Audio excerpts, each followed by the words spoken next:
What's going on, everyone? I am at the Buick Envista First Drive event, and while I'm not allowed to tell you about the driving impressions of the Buick Envista, I did want to give you a quick walk around of what is probably one of Buick's most interesting new models.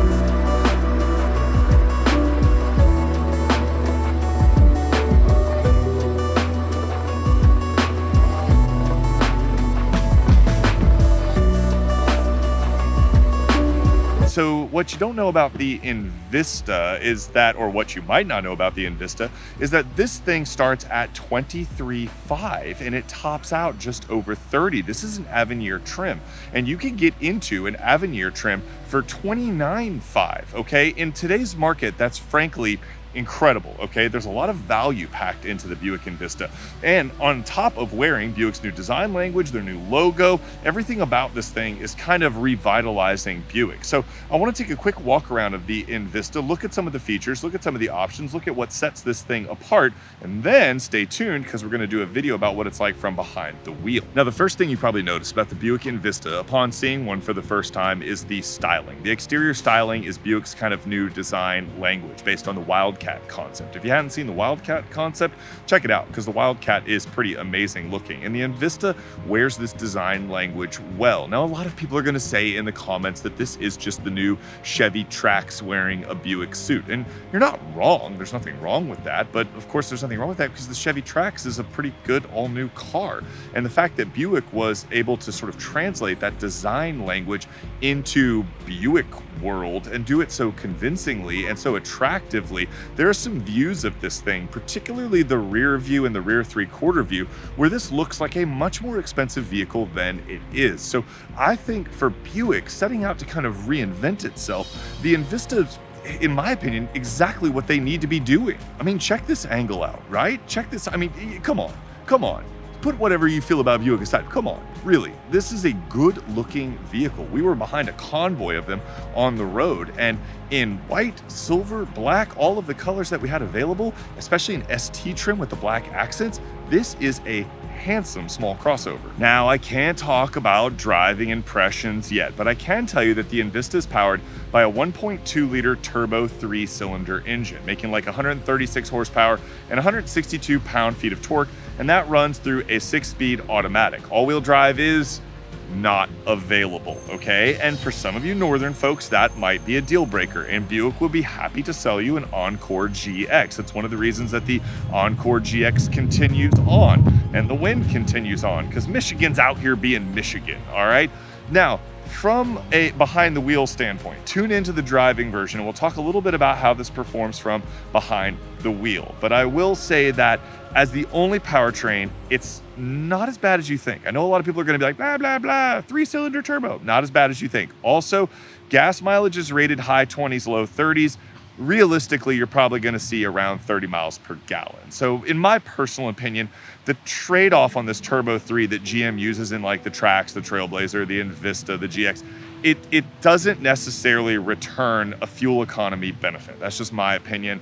I don't think if you're expecting insane fuel economy, you're going to find it here. It's just decent. Now, inside the Buick Envista is where this thing really makes itself known. Well, really separates itself from the Chevy Trax. Okay, the interior of the Envista, forgive the water bottles, but it's hot out and we're thirsty, is very nice. This is Avenir trim, but even in Preferred and ST trim, this interior is like a cut above what you would find in a Chevy Trax. All your touch points feel good. In the Avenir, you get this nice leather, you get like quality materials. This single pane of glass infotainment display looks fantastic.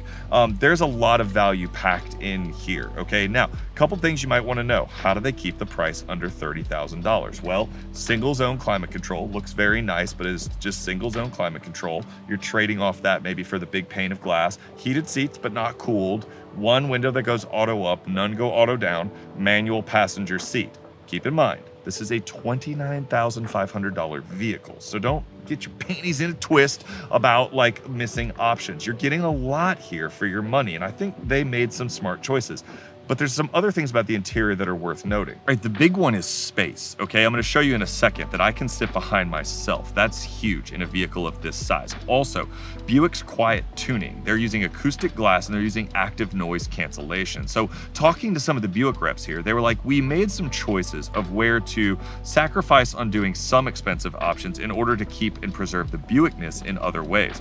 I personally agree with that choice. When you're in the cabin of the Envista, it's very quiet. You can tell there's a noticeable difference between this and something like a Trax. So I think when it comes to making a choice between what do we do to preserve kind of like the essence of Buick and what options do we give to customers, all to keep it under 30 grand, I think they went the right route. Okay, I promised you guys a look at this, and this is, to me, the party trick of the Buick Envista and the Chevy Trax, if you're interested in that. I am currently sitting behind myself. I am 6'6", okay? 6'6", and the seat is set for a 6'6" person. Without further ado, like I literally have legroom. I literally have like an inch of legroom. My feet can fit under the rear seat, and my head has space here. Probably why they didn't do a pano roof, and I'm fine with that. They have a sunroof, but not a pano roof in the Avenir, and it preserves a ton of interior space. It is utterly bonkers that you could fit 4 6.5 foot tall adult humans in the Buick Envista. And the seat's pretty comfy too. Now, how did they do that? Did they skimp on cargo space? Well, no, look. This is me and Drake Moschkau. He's a TikToker. Go check out his TikTok. He does the car brands talking to each other. Super nice guy. I love him. So go check out his channel. But like, and he does YouTube too. I forgot, he does YouTube too. Go check out his channel. Help him out, you know? And if you're from his channel, help me out. You know, circle of life and all that kind of stuff.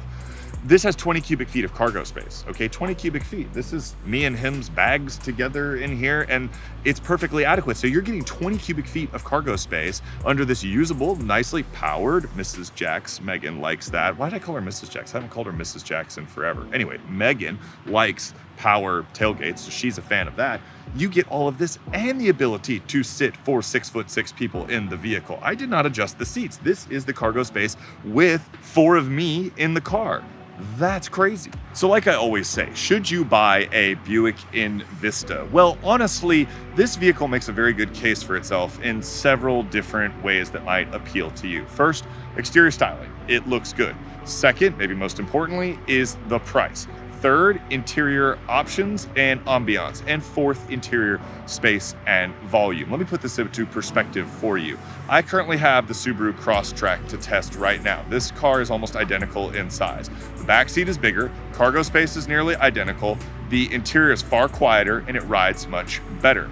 You might say the Subaru CrossTrek is all-wheel drive. Facts. This one's only front-wheel drive.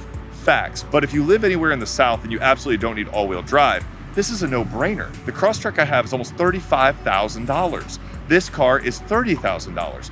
$5,000 difference, and this interior feels loads better. Also, consider something like the Mazda CX-30, okay? The CX-30 is a fantastic vehicle. It handles well. It's really stupendous in lots of ways. The one I had to test recently cost $36,000, and it has Mazda's super old infotainment system. This has GM's brand new infotainment system. It looks as good as the Mazda. It rides more comfortably than the Mazda, and it makes you feel more special than the interior of the Mazda, which used to be Mazda's thing. So I would argue that the Envista would probably in day-to-day driving make you happier than the CX-30 currently. Look, for a certain type of buyer, if you're honest with your needs, the Buick Envista might be absolutely perfect. The biggest drawback here is the front-wheel drive only and the relatively mediocre power plant. But everything else about this thing that makes a Buick is kind of a home run at this price point, in my opinion. It's not the most exciting vehicle in the world, but it's one that's going to serve you very well. So, should you buy a Buick Envista? You should definitely consider it. And I would definitely spring for the ST trim, but you know what? At $29,500 base, I would get the Avenir. Honestly, I love the way it looks. So I hope you found it valuable. Let me know what you think of this revitalization of Buick, and I will see you in the next video. Oh, by the way, we'll get one to test as soon as we can, and we'll get Megan's thoughts, of course, okay? I'll see you soon.